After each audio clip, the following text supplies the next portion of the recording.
Ses mains, elles se sont épaissies. Pendant des années, je pouvais marcher main dans la main avec lui et glisser mes doigts dans les siens, et aujourd'hui, je peux plus.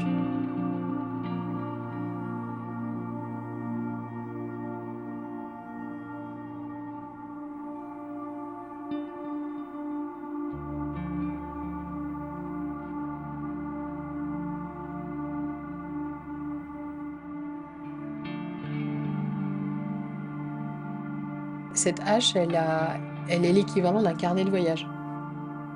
Elle a emporté l'empreinte de 2 voyages initiatiques, que ce soit celui de Gustave dans ses recherches, sa passion pour les outils, pour ce qu'on appelle une basse technologie dans le travail, on retourne au travail manuel.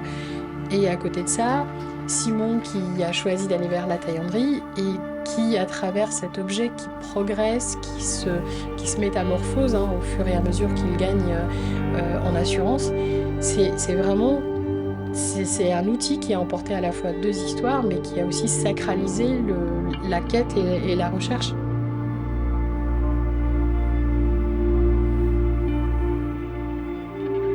À chaque fois qu'on a travaillé sur une de Gustax, on appelait Gustave en lui disant il y en a une qui part à tel endroit. On avait envie de le connecter à chacune de ces haches et puis qu'il sache où elles sont.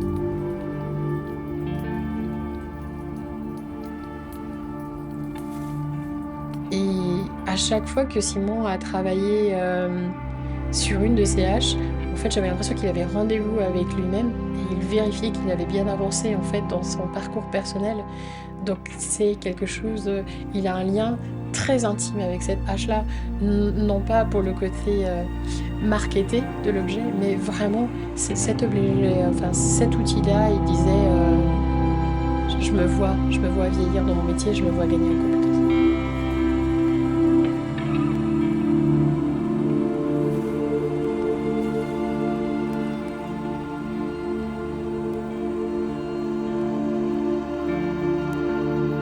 Il y a un abandon dans l'outil qui est très particulier. Il a un rapport avec cet objet qui est dans le feu, qui est ultra charnel.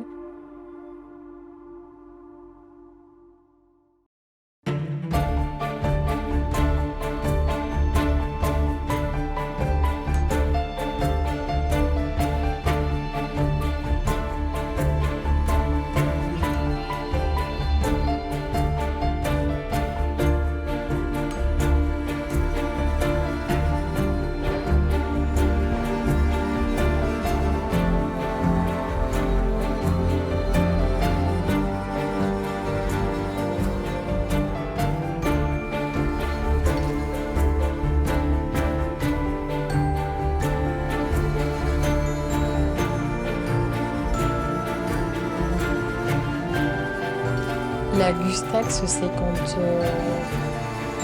des personnes passionnées se posent autour d'une table et décident de forcément sortir quelque chose de leur passion. Et ils partent à la quête d'un point commun pour faire naître quelque chose entre les deux. Et c'est un peu probablement ce qui résume la Maison du Quai.